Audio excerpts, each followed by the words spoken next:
Well, hello everyone. Welcome back to the Marina President podcast. Today we have a very special guest. Some of you might already know him, Mr. William Dere, the author of the book Being Chinese in Canada, as well as the co-director of multiple documentary films such as Moving the Mountain and AntiAsian, The Chinese of Quebec. And today, in light of Asian American and Pacific Islander Heritage Month, he will be discussing the topic of anti-Asian hate with me and Fei Yang. So without further ado, let's get started. Hello, Mr. Dere. Could you give us a self-introduction? Okay, there's not much to tell. I'm a Chinese Canadian. I was born in China. I came here when I was very young. My grandfather actually came to Canada in 1909. He had to pay the $500 head tax, and as did my father, who came in 1921, and he had to pay the $500 head tax. And my family, like most families of that era, were also separated by the Chinese Exclusion Act. In 1923, the Canadian government, seeing that the head tax did not prevent Chinese from coming into Canada, passed a law to prohibit all Chinese immigration into Canada, and that's with the Chinese Exclusion Act. And so my family was separated for about 3 decades, up until 1947, when the Chinese Exclusion Act was repealed, I guess, due to international pressure, because Canada wanted to join the League of Nations or the United Nations at that time to sign the Declaration of Universal Human Rights, which demanded that all participating countries remove discriminatory legislation from their books. So Canada had to do that. And also at that time, Chinese Canadian veterans who fought in the Second World War came back to Canada and demanded equal rights, wanted the right to vote, wanted the right to be citizens, and so on. So after that, my father was able to get his Canadian citizenship and was able to bring his family here to Canada to join him. He was working as a laundryman in Verdun, Verdun part of Montreal, and so that's where I grew up. I grew up in Verdun, and so throughout my youth, I was seeking an explanation as to what happened to my family. My father was was able to explain it to himself very well by saying, "Well, what happened to us is because we're Chinese." You know, that was the early form of anti-Asian, anti-Chinese racism here in Canada. In fact, for 62 years, we had these two laws in the Canadian legal system to decriminalize or to criminalize Chinese for being Chinese with the head tax and the Chinese Exclusion Act. So I was able to, I guess, to understand what happened to my family and myself by looking at the system here in Canada, at the economic system, the political system, the ideological system here in Canada. And that's where I wrote that the concept of the Yellow Peril, which is being revived today in the form of physical and mental and verbal attacks against Asians, is a revival of the old Yellow Peril that was, I guess, dreamed up by the Western colonial powers after pretty much after the first Opium War. I think that happened in 1839, and then the second Opium War in 1856. The Yellow Peril was dreamed up by the Western colonial powers to justify psychologically and culturally why they were able to attack China. Well, not just China at that time, but the Yellow Peril apply specifically to China. And it was an excuse or justification as to why the Chinese were inferior and less less human than the European colonial powers. So I guess in terms of my own history, throughout my youth, university days, I was a militant. I was an agitator, a propagandist, but I still maintained my principles of fighting for justice, fighting for equality, and denouncing racism wherever I see it. Okay, that's great to hear. So my first question would be regarding the history of AAPI communities. You already talked about a bit of that in your introduction. My first question is, what is the construct or the concept of AAPI community in general? Because I feel like a lot of students would not know that concept, because I myself, for example, I'm unfamiliar with the concept of AAPI. Well, neither am I, because I think the AAPI concept was developed mainly by the Americans. And like most things American, it creeps up here into Canada. Explain to me what the initials stand for. I think it stands for Asian American and Pacific Islanders. Yes. Okay. So it's a different situation in the U.S. where they group all Asians together into one group, because in the U.S. everybody has to have a color, everybody has to have a racial identity, and so it's so much easier for the white establishment to have all the Asians group into one, rather than having separate Chinese Americans, Chinese or Vietnamese Americans, Filipino Americans, and so on and so forth. I mean, there's so many Asian communities. And then, of course, the Pacific Islanders, that's another area that the Americans went into to colonize. And so, one of the consequences of colonialism is to have immigration into the colonizing country, because, like it or not, when you're going to exploit, other places in the world, then you also instill in these people that the colonizers' homeland is paradise. So, but do they know?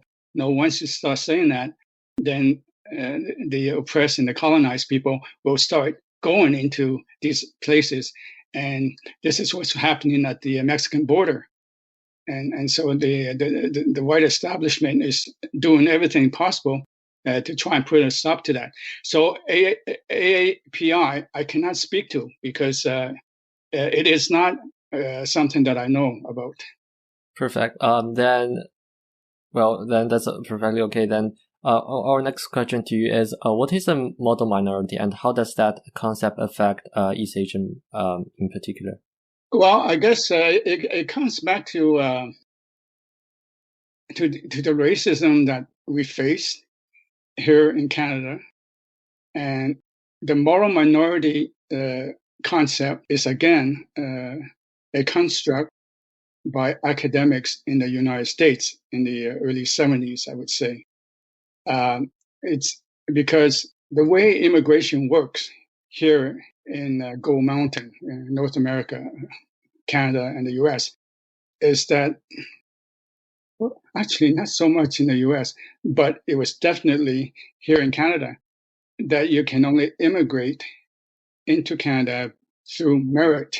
There were a few people in terms of reunification of families, but most people, especially people from Hong Kong and from Southeast Asia at that time, came to Canada because of the point system, that they had the right education, they had the right language proficiency, either English or French, and by having and also the right occupation. And so through the point system, they were able to come to Canada. But at the same time, we had a Chinese Canadian community or Asian Canadian community in Canada for over 100 years. So I think the academics, they try to set up these. Okay, so they invented this term moral minority because it's a minority they can put up as the way minorities should behave. Okay, and they put up the Chinese Americans or Chinese Canadians as a model for other minorities to aspire to, which is a totally false abstract concept, because the Chinese Canadian community, like any other community, is not made up of all the high achievers and all the the elite within the elite establishment. Like other societies, other communities in Canada, the Chinese Canadian community is made up of classes. The majority of our people work day-to-day jobs, in day-to-day jobs, like in the laundry, in the restaurants, in middle management. So very few of us make it to the top as the elite. So it's a false concept within the community itself that we are a model community. But most pernicious with this setup is that it's also to divide the minorities here in Canada and the U.S., because you have one group that is the model, and then you have the rest who are not models and who should aspire to this model. So right away you set up divisions, and these are divisions that the white establishment would like to exploit. And so if you're a black person, you're not like the Chinese person. Or if you're a Chinese person, you're not like the black person. And so there's this division that is taking place here because of this concept that's developed and putting the Chinese at the top of the ladder, which we are not, and we don't want to be, because we should be with all the other minorities in our common struggle, for equality and for justice. But one, I shouldn't say it was, made. This concept was made up in the 70s. Maybe academically it was, but back in the 1800s, back in 1880, when Chinese workers were imported to Canada to build the Canadian Pacific Railway, Chinese workers were put up as the model minority by the railway bosses, because they think that the Chinese workers were the best workers, and the Chinese workers were willing to work at slave labor wages.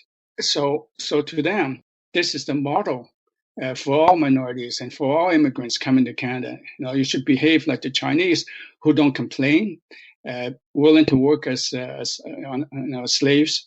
And so this is quite a model that they set up. And then in the 70s, I guess the academics sort of took off on that. Yeah, I think I want to add up to that. So around the basis of model minority, there's a concept bring up called the bamboo ceilings, where Canadians were Asian American who is from the background of Asian descent had lower chance of reaching higher top in employment. So recent study done by the Canadian Board Diversity Council, they saw like there's a decline in the Canada 500 largest companies in the directors on the board. And how do you see this model minority concept has played in roles of inciting the rise of this bamboo ceiling effect in Canada? Okay, the bamboo ceiling, I guess, like the glass ceiling, it's there. It's and you will encounter it when you join the workforce, because for the established corporations, Asians. Well, I shouldn't speak about all of Asians, because I'm Chinese, so I can only speak for my community, or for myself as a Chinese person. Is that you will be put into positions of doing the grunt work. Okay, if you join a technology company, you will be hired as programmers to do the coding, to do the 24-hour-a-day job that requires you to do this, hoping that you will be promoted to the next level of management. But don't be surprised if you're not, because the managers or the senior management is composed of people who really think like themselves, who really look like themselves, and who socialize with themselves, apart from the racist intent of what they're doing. So the bamboo ceiling, like the glass ceiling for women, it's probably harder to break than bamboo is harder to break than glass. You can quote me on that. The women have been able to break through the glass ceiling because having white women in power is not as bad as having Asian or Chinese people in power, because there's where the so-called division comes in.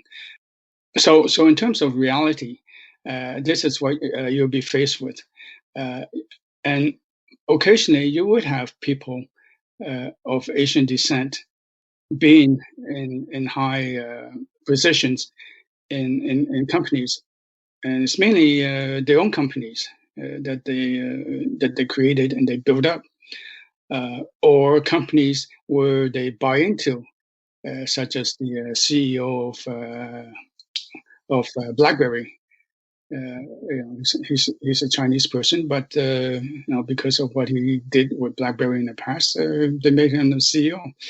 But I'm just saying this because as young people, do not be surprised if you're stuck in a position, a grunt position, but know why you are there, because it's not your fault.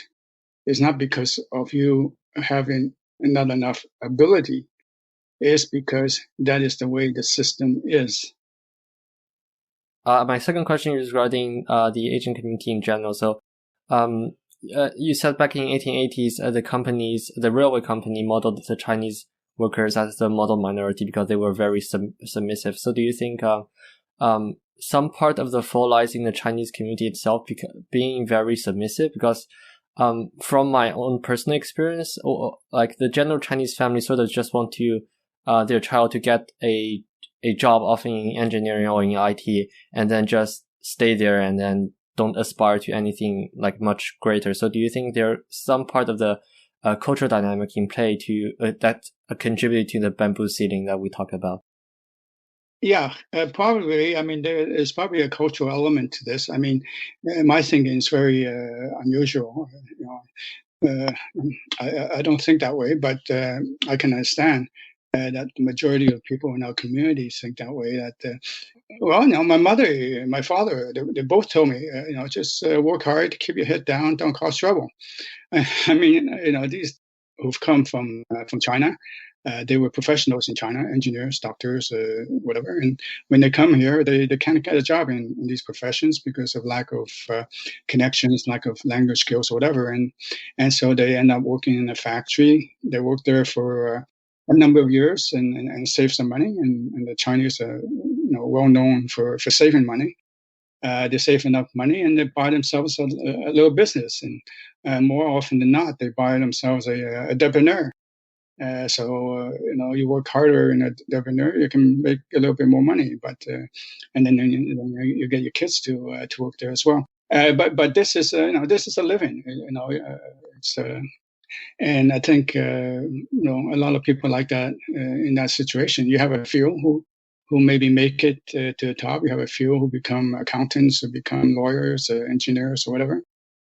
Even within those professions, you can be an accountant and a lawyer and open up your own business. It's a little bit more difficult with in engineering because you need quite a bit of capital to do that. So I'm just rambling on here now, but as an immigrant family, I can understand where they tell people, the young people to work hard and not to create trouble. Yeah. Okay. Understood. Then Fei-Yang, any questions? Yeah. So I heard you talk about the minority and the divisiveness within the Asian community itself, and how does this lead up to? I mean, this definitely issues with the bondings, and it's harder for Asian communities itself to fight for its right. And examining the government we have right now, what is the best way to approach this issue in a systemic level for Asians and other minority race within Canada? Well, I think there's been a lot of examples of this where the different communities, they come together, they make their voices heard. I mean, this morning, I received, or everybody received the bad news that the Superior Court in Quebec upheld Bill 21, which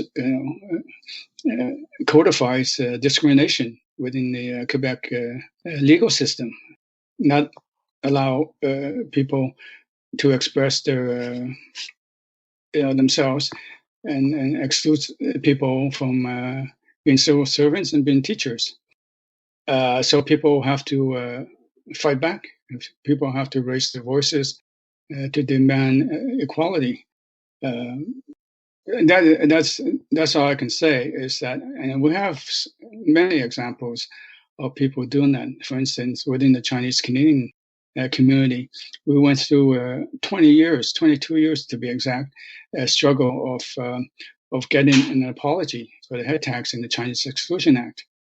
And even today, we do not have a complete redress because thousands of families affected by the head tax and the Chinese Exclusion Act never got any compensation, never got any redress for that. So that, but it was a partial victory, and I think the indigenous peoples also fighting, for redress. But we're still fighting, to get clean drinking water for kids within indigenous reserves, and so that struggle is ongoing, and so the indigenous peoples are fighting, and I, for one, is supporting them in their struggle for equality as well. Thank you, Henry. Do you have a follow-up question to that? Yeah, I actually have some questions because talking about indigenous community and how they are affected in the pandemic, I want to take the conversation back to anti-Asian hate, especially during the pandemic. So how did the pandemic affect the perception of East Asians?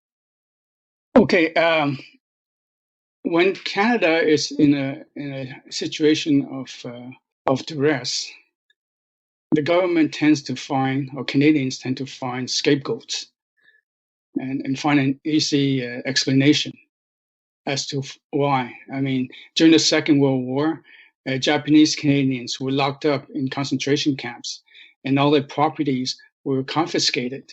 So now, during this pandemic, the Chinese people are being accused as the people who started this pandemic, and so it's a very identifiable, clearly identifiable scapegoat for the rest of the population, especially those that are more ignorant and racist. 717% hate crimes were reported. More hate crimes were reported in 2020 over 2019 in Vancouver. So 717%. That's quite an amazing number. Throughout Canada, there were 891 hate crimes reported in 2020. And these range from physical assaults to verbal assaults to spitting at people, punches, and pushing to the ground by white racist goons on Asian seniors. And for some reason, they like to pick on Asian seniors and women, these goons. So that is what's happening, and I think the other one that that also made the headline on a higher level is you have this member of parliament, Derek Sloan, who questioned the loyalty of Canada's chief medical officer, Theresa Tam, by asking the question, are you working for China or are you working for Canada? So imagine that. So at that level, even in parliament, you have this degree of racism that's there. And a lot of people see it, and some denounce Derek Sloan, and others go along with what he says. So this is what we face today, and I think we need unity more than ever. We need to unite as a community in order to fight back and to voice against, raise our voices against this kind of racism. Yeah, and again, I think coming back to the cultural question, I think so. What are some actions that individual young Chinese or other Asian can take? Because again, we come from a culture that's very submissive in a way to the people in the higher part of the hierarchy. So, what are some other means that young people, Asian people, can take to sort of create this class consciousness against this sort of racism? Okay, I would suggest the first thing you do is to do the research, to know your struggle. What is the oppression that you're facing? What is the primary contradiction that you need to deal with? And so be confident in yourself that you can raise these issues and you can speak to these issues. For instance, if you see something that is not right at Marianopolis, do the research, expose the wrongdoings, unite with other students, talk to other students to get their support. I mean, you can do it yourself, but it's always more powerful when you have the support of others who understand and agree with with what you're fighting for. So that's the first thing I would do is to do the research and understand your struggle. And secondly, you want to organize, as you want to do now, by raising it with other people.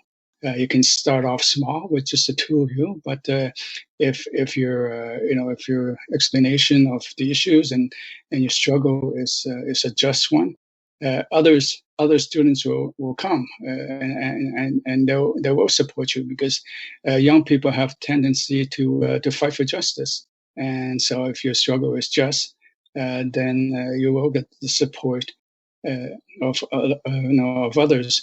So that's the second thing, is to organize, and third is to educate. Whole forums, whole sessions. For instance, I was at Marianopolis, I guess, about 2 years ago to talk about my book. There weren't too many people there. It was one of these lunchtime, whatever activity things. But nevertheless, people there were very interested, and they wanted to do something. And so, just start off with one or two people, you organize people one at a time. You have meetings one at a time. And if your cause is just, then you will eventually get more support. Understood. Well, thank you for your recommendations for our young students and for myself and for Fei Yang personally.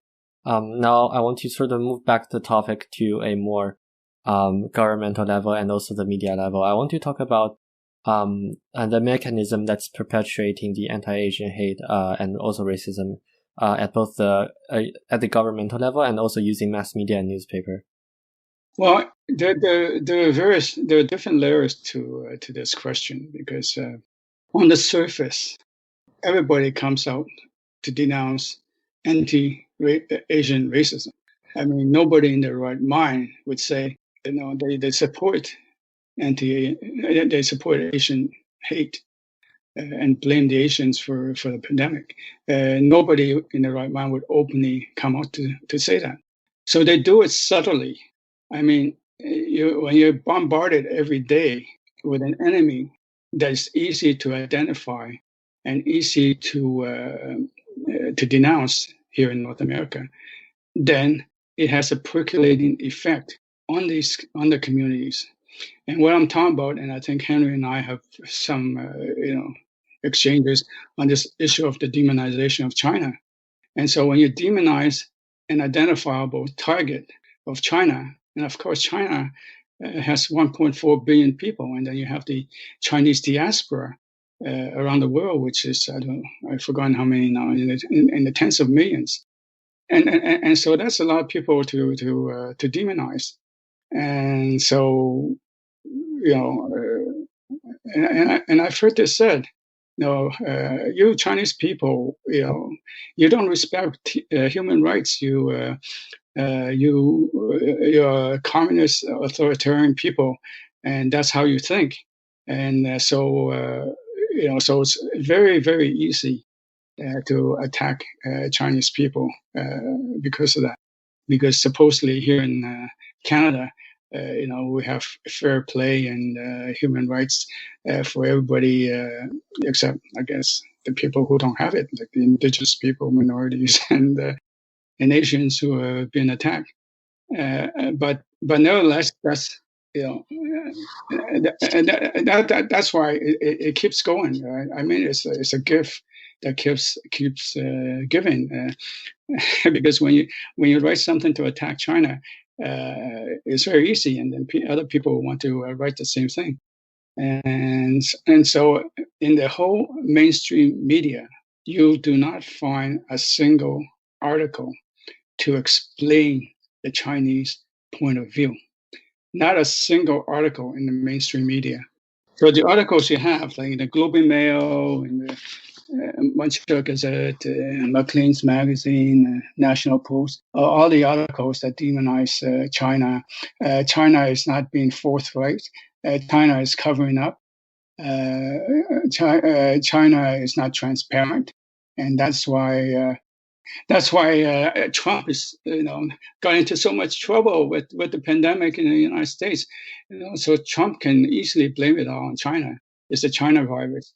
So this is the whole background to make it easy for white people to target minorities like the Chinese, and now they can't tell the difference between a Chinese person and other Asians. So it's a global Asian hate that they have, and then the papers write these stupid things like, oh, we can't understand why there's so much hatred against Asians, and at the same time, every day they write these articles demonizing China.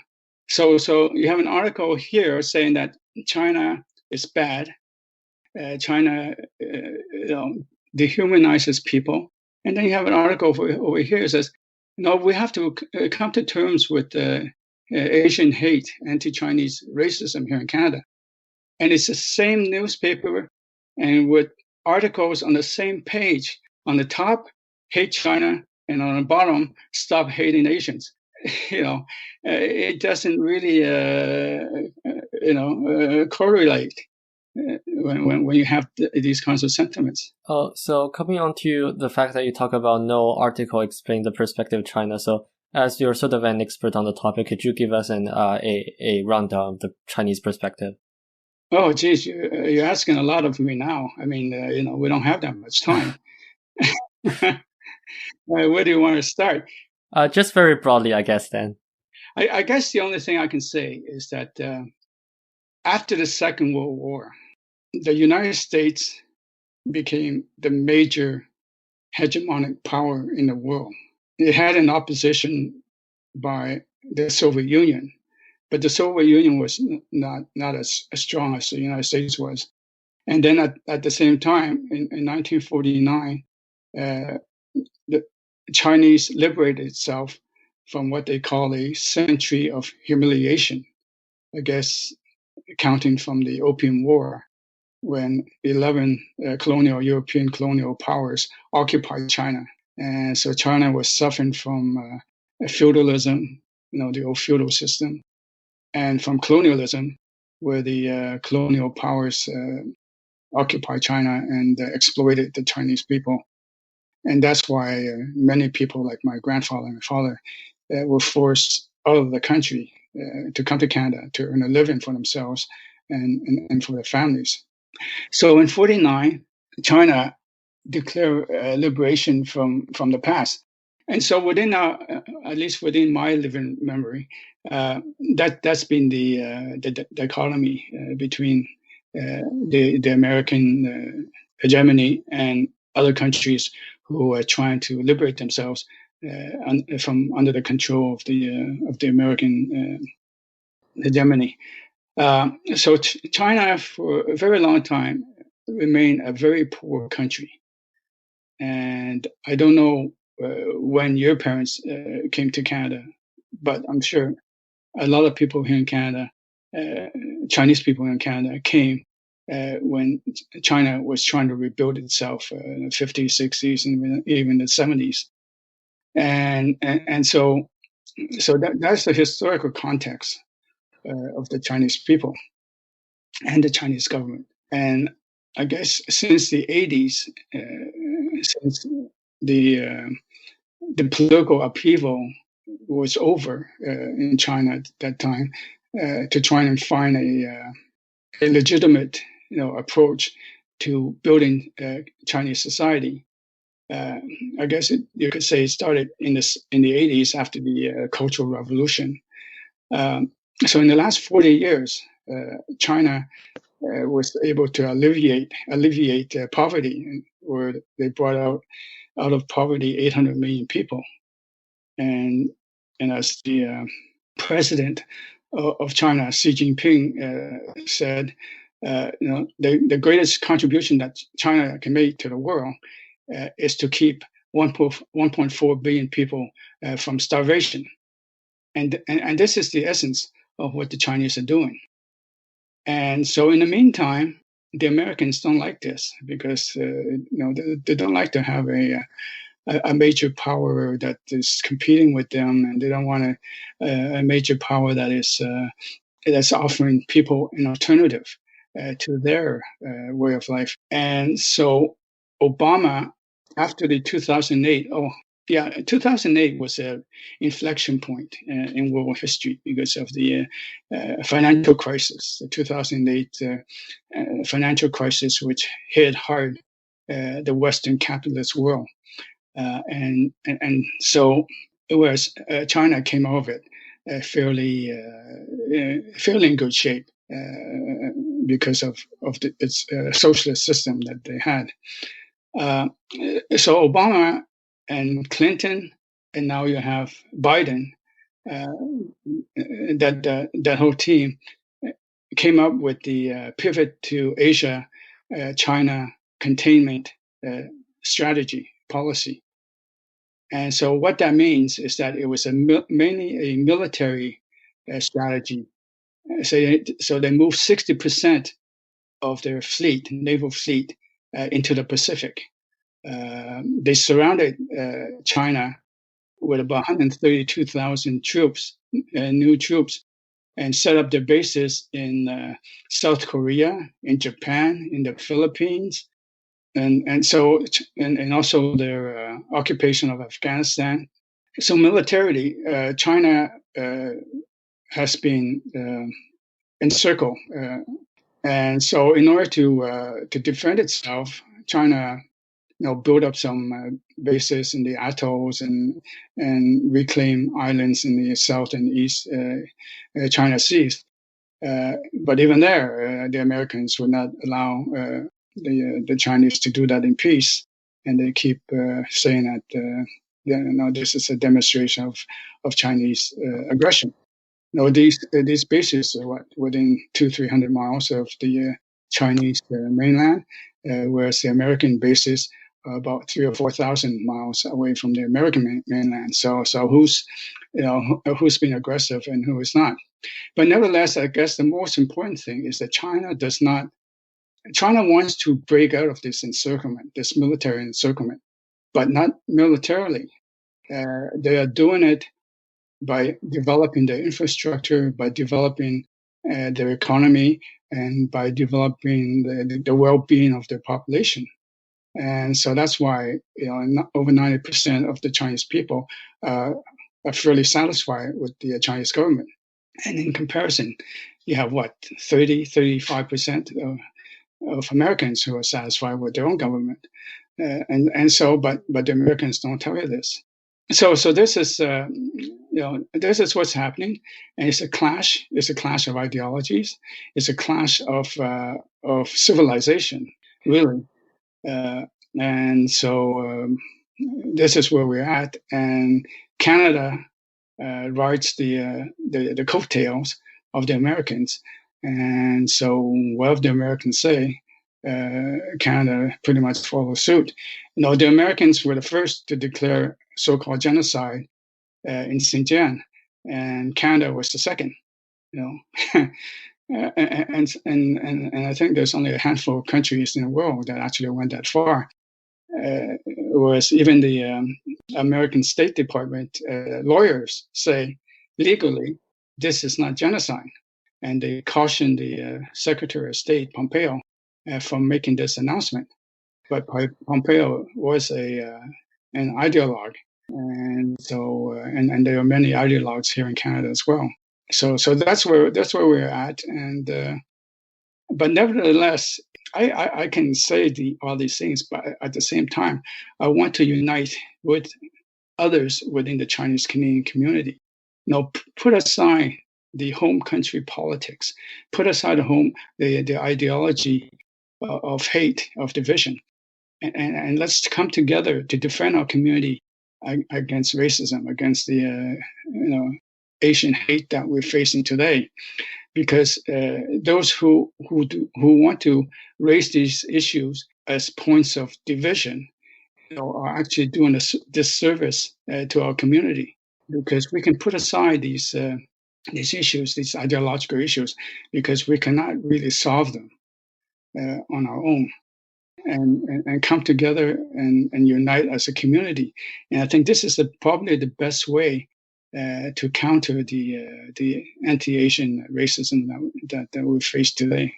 Yeah, I mean that's the whole point of having you on the show and our exchange we have so far.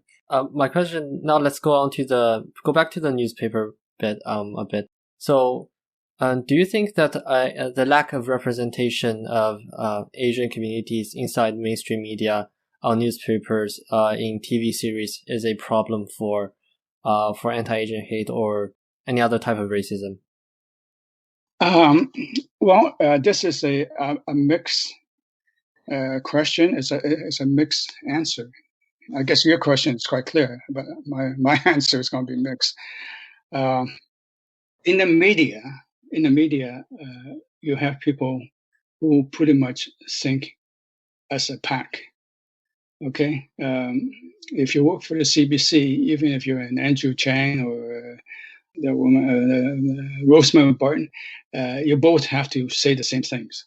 Okay, Rosemary Barton says it with more venom than Andrew Chang, but it's still an anti-China perspective that they put forward. And so mainstream media, there's no division, there's no daylight between any of them. They all pretty much put forward the same propaganda line on these questions. Whereas if you're talking about popular culture, yes, we would like to have more and more Asians, Chinese to participate in the popular culture, because if we see more and more people who look like us, and not just as subservient roles as houseboys or as sidekicks or as the geek, but if we can have more and more identification with people who are heroic and who could represent the more positive features of our community, I think that would be great, because it would change some minds, especially little people, young people who don't often see Asian faces, in shows and on the screen, because we've been conditioned for many, many years. I more years than you, that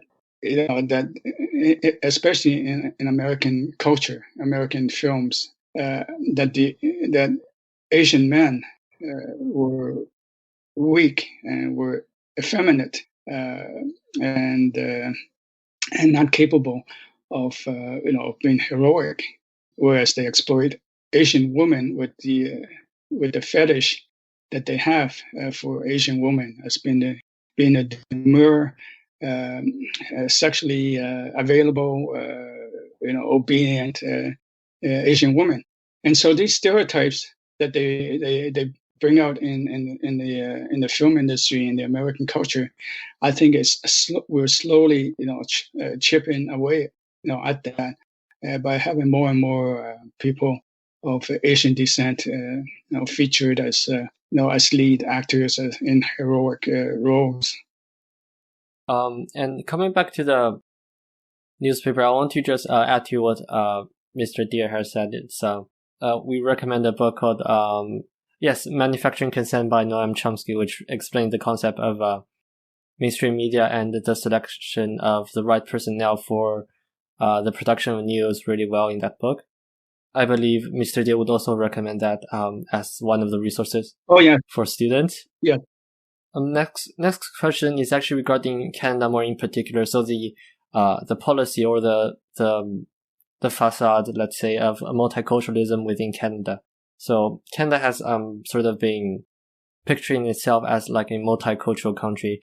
And do you think there's some degree of truth to that, or it's still just like an illusion that the government is making to keep exploiting the division between minorities? Yeah, that's a very good point in terms of using multiculturalism to divide. Multiculturalism,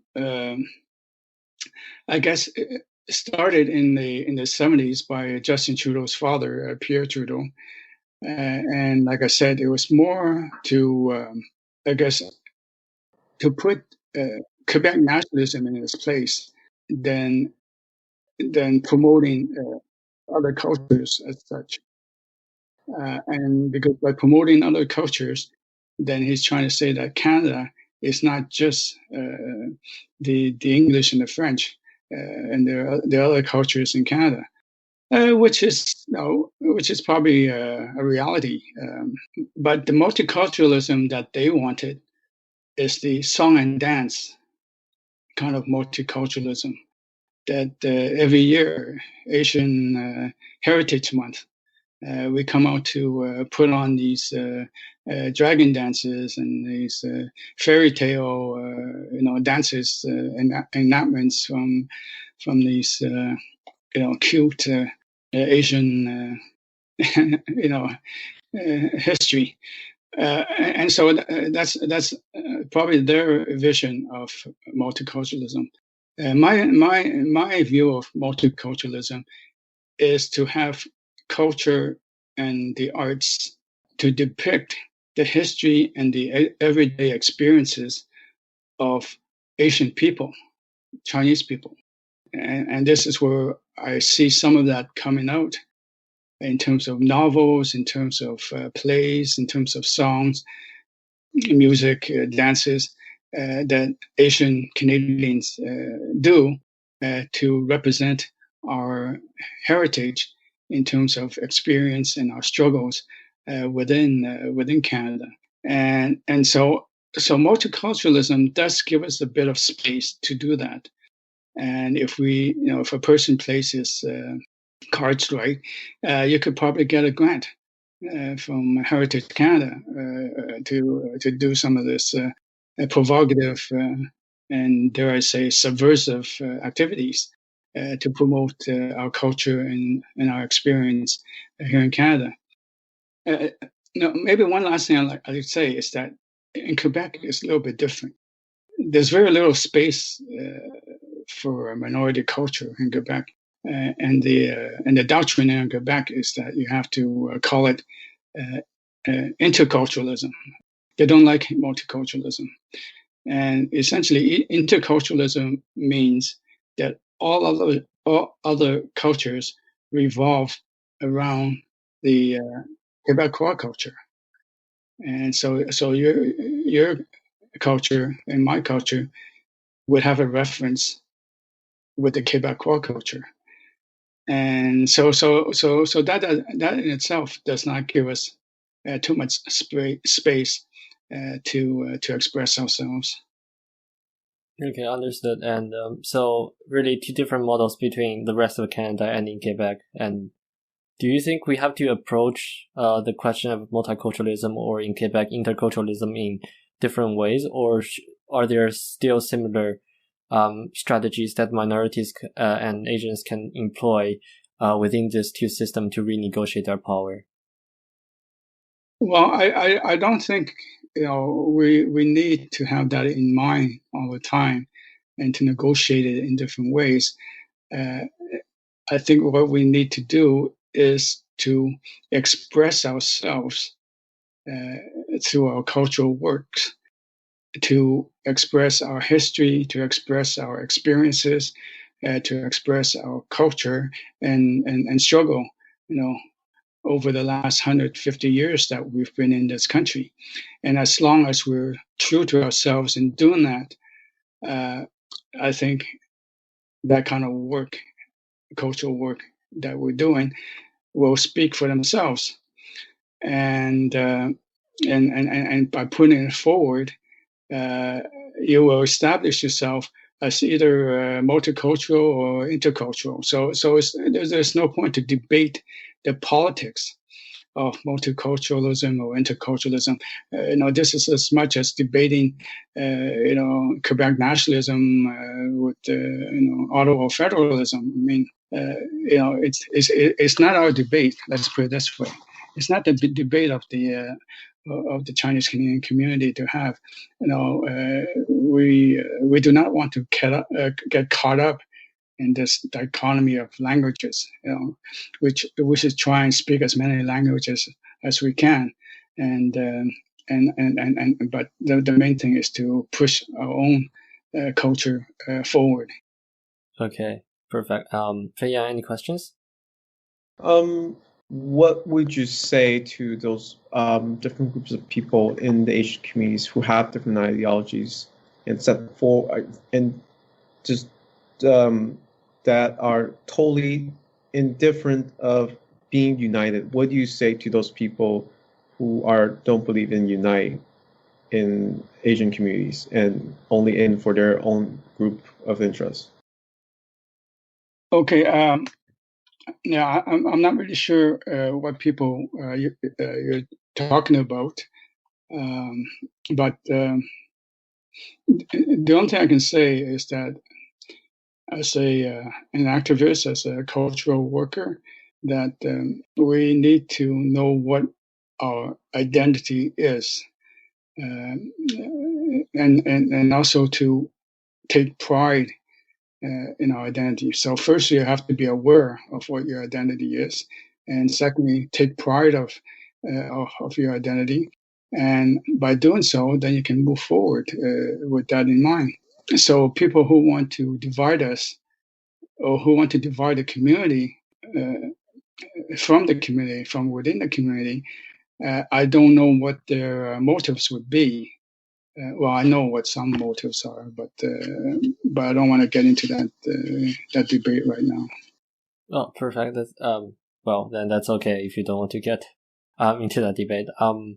Then let's move on to some more recent events, and we'll finish off with that. So first, I want to address some of the lasting impact of the Yellow Peril and the impact of anti-Asian racism, and link it towards the recent Atlantic shooting. So, how does the legacy of the systemic racism back in the days against Asian impacted this event? Well, that's deep within the psychic of American culture, because the Yellow Peril, it's always there. It's never been in the same way that anti-black culture is always there. The Ku Klux Klan still has influence on the American culture, and so to top it off, you have other layers of anti-Asian thinking related to women. They see women as the easily available, sexually, whatever else they want, fantasize Asian women to be, and so I think this is what this shooter was thinking. I mean, to him, Asian women were not human. They were a commodity that he can dispose of anytime he wants. And this time around, he decided to kill them. I mean, that's the ultimate disposition of of people that he does not like or he fantasizes about. And so this is where the dangers of having a Yellow Peril ideology, because people get killed, people get hurt when you carry out this kind of thinking to the extreme. And then you have these people who might want to explain it away, this problem, by saying, "Oh yeah, but it's only just one person." But it's not just one person. In fact, if it's just one person, then it's one person too many. But this is an outcome of the culture that you have. So many layers of this. You have the gun culture, you have the anti-Asian culture, you have the culture of fetishes for Asian women. And so it all rolled up into one, and it came out with the death of six Asian women, in this one event.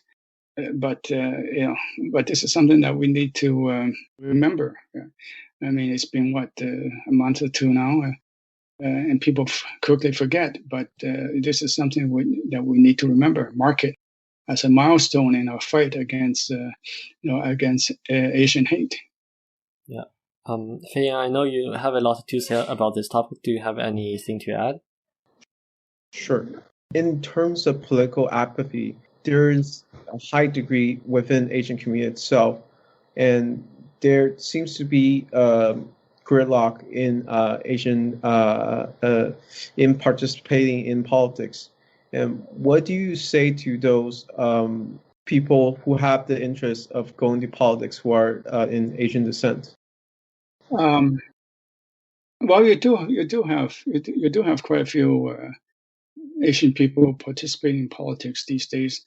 More and more of our community is being integrated into society, and part of that is the political participation. You have members of parliament and members of the legislature in Ontario. I guess in Quebec we don't have anybody like that, but then Quebec's always a generation behind the rest of Canada in terms of race relations. The only thing I can say is that you have to really be part of the establishment in order to participate in electoral politics. You have to have the money. You have to be part of the establishment in order to be acceptable with the parties, with the established parties that are there. And if you do step out of line, then you get sidelined, and then you have CSIS after you, saying that you're agents of China. If you say anything sympathetic to the Chinese government or go visit China, then CSIS comes after you for security reasons. And so this is what many Chinese Canadians are faced with. these days, and they don't have a free hand in in participatory democracy, as they call it, because you're always under scrutiny. You're always under the telescope of Canadian so-called values, under the telescope of Canadian security apparatus. So we just have to be careful, and it makes it very difficult for someone who wants to do good to participate in Canadian parliamentary elections. Thank you. That I think that will address to a lot of students who are listening to this podcast. Make sure they heard well. And Henry, do you have any more questions leading after that? No, I think we are pretty good. And I want to close off by thanking Mr. Dere for coming on to the show, and it's been wonderful. I learned a lot. And I think this kind of discourse is really conducive to a greater unity between Asian community and also other minority as well. So again, thank you for Mr. Dere for coming on to the show, and let's close off with that. Thank you everyone for tuning in to listen. I hope you enjoyed listening to this episode as much as we did during the interview. If you liked this episode, learned something, or just want to help out a bunch of students, please leave a review, write a comment, and share this on social media. If you are listening to this on YouTube, please subscribe and write to us in the comments. All the books and other resources recommended by the interviewee are in the podcast description/video description depending on your platform, and depending on when you see this, you might be able to use our affiliate link to purchase them. The Marianopolis Addendum podcast is actively seeking local sponsors here in Montreal, so if you are interested, please contact us at the email linked in the description. All the profit generated by this podcast will go back to fund our club's activity. If we have any surplus, they will be donated at the end of every month to a local charity. This episode was edited by Henry. And the artwork is done by Camilla Huang. The producers and guests associated with this episode may express their opinion, but this podcast does not support any political parties. We only aim to bring different perspectives on different issues through the free exchange of opinions and ideas. We look forward to seeing you at our next broadcast. Cheers!